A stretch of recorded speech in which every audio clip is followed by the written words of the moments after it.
Dans les années qui suivent la Seconde Guerre mondiale, l'Union soviétique entre dans une nouvelle confrontation stratégique. Le conflit total avec l'Allemagne a montré la puissance d'une armée mécanisée de masse. L'URSS tire alors une leçon simple mais décisive. Le char de demain doit être standardisé, facile à produire, robuste et suffisamment performant pour dominer en nombre. C'est dans cette logique que naît le T-54, puis son successeur direct, le T-55. Mais en parallèle de cette dynamique de massification, un autre modèle se maintient, celui du char lourd spécialisé conçu pour briser les défenses les plus solides. Le T-10, dernier représentant des chars lourds soviétiques, cristallise cette approche. Il est l'héritier direct des IS-2 et IS-3, des monstres d'acier conçus pour l'assaut frontal et la destruction méthodique des fortifications ennemies.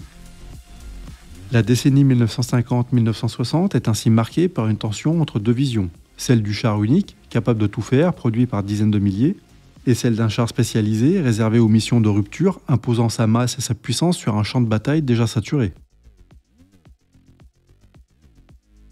Le T-54 est conçu à la fin de la Seconde Guerre mondiale, au moment où l'état-major soviétique comprend que le T-34-85 ne suffira plus. L'objectif est clair, créer un char moyen qui deviendra l'ossature de l'armée soviétique pendant plusieurs décennies. Le bureau d'Uralvagonzavod, dirigé par Alexander Morozov, prend la tête du programme. Le premier prototype est prêt dès 1945 et la production débute rapidement. Plusieurs versions du T-54 se succèdent, chacune apporte des améliorations. Le canon des 10T de 100 mm est performant, capable de traiter les chars occidentaux de première génération. Le blindage est entièrement repensé, avec une tourelle hémisphérique moulée et un glacis frontal incliné à 60 degrés d'une épaisseur de 100 mm. Le moteur diesel V54 assure une bonne autonomie et une maintenance simplifiée. Mais le T-54 ne se contente pas d'être un bon char, il devient un standard. Il est conçu pour une armée de conscrits produits par milliers, exportés dans tout le bloc de l'Est. Il devient le char de la guerre froide, celui que l'on retrouve en Afrique, au Moyen-Orient et en Asie du Sud-Est. Il est la matérialisation de la doctrine soviétique inter-armes, un char intégré dans une architecture complète avec l'infanterie, l'artillerie, l'aviation et les moyens du génie. Le T-55 qui lui succède à partir de 1958 reprend les grandes lignes du T-54 tout en y ajoutant des innovations majeures. La plus importante est l'intégration d'un système de protection NBC pour nucléaire, biologique et chimique qui permet au char de survivre sur un champ de bataille contaminé.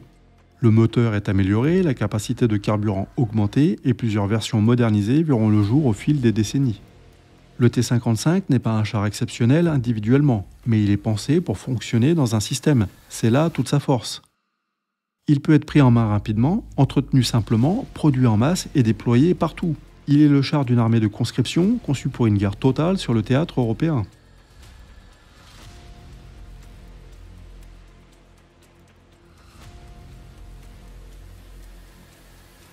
Face à la logique de massification incarnée par le T-54-T-55, le T-10 représente un autre choix stratégique, celui de la spécialisation. Issu directement de la lignée des chars lourds IS, il est conçu pour incarner la logique du choc blindé qui est alors à son apogée. Le T-10 est imposant, puissamment armé et fortement blindé, mais il est aussi rare, coûteux et destiné à un emploi précis. Le développement du T-10 débute en 1949, sous l'appellation Objet 730. Le projet vise à corriger les défauts des IS-3 et des IS-4. Ces derniers souffrent de problèmes de fiabilité, de surpoids et d'une maintenance complexe. Le T-10 doit offrir une version rationalisée du char lourd sans renier sa mission principale, la rupture. Il entre en service en 1953 sous la désignation IS-8, rapidement renommé T-10. Il conserve le canon D25T de 122 mm déjà utilisé sur les IS-2 et les IS-3. Ce canon est conçu pour frapper fort, notamment contre les positions fortifiées. La tourelle est plus spacieuse, la protection est renforcée et les versions ultérieures intègrent des systèmes de stabilisation, de vision nocturne et enfin de conduite de tir améliorée. Le T-10 ne fut jamais exporté, il reste cantonné aux unités d'élite, aux réserves stratégiques et aux zones sensibles comme la frontière chinoise ou l'Allemagne de l'Est. Son emploi est pensé en complément des chars moyens, là où il faut frapper fort, briser une ligne, écraser une position ennemie.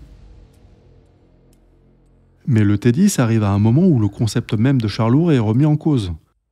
L'évolution des armes anti-chars, la montée en puissance des missiles et la complexité logistique de ce type de véhicule rendent son emploi de plus en plus difficile. Le T-10 est progressivement retiré du service à partir des années 1970, même s'il reste en réserve jusqu'en 1997. Il est le dernier représentant de son espèce. Après lui, plus aucun char lourd ne sera développé en URSS. L'avenir appartient aux chars de bataille principaux, les Main Battle Tank, plus mobiles, plus faciles à produire et surtout capables de remplir plusieurs rôles.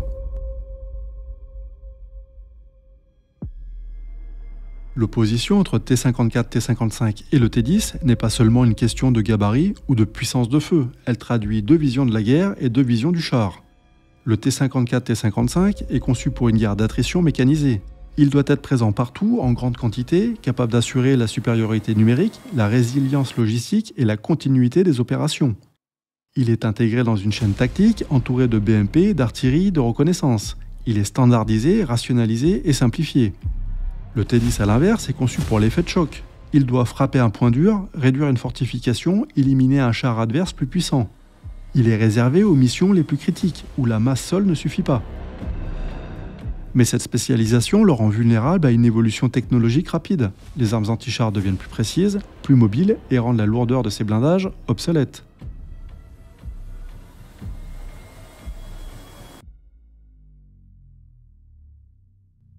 En réalité, les deux modèles coexistent pendant plus d'une décennie. Le T-10 n'est pas un concurrent du T-55.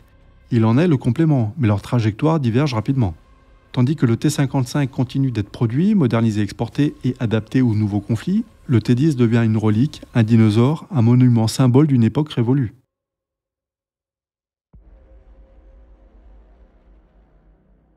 Le choix entre le T-54, T-55 et le T-10 ne relève pas seulement de considérations techniques ou tactiques.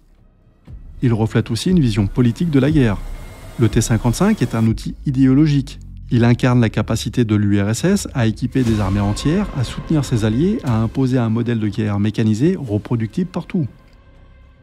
Il est le char du pacte de Varsovie, de la solidarité socialiste, de l'exportation de la doctrine soviétique. Le T-10, lui, est un vestige d'une époque où l'on pensait la guerre en termes de percées frontales, de forteresses mobiles, de duels blindés.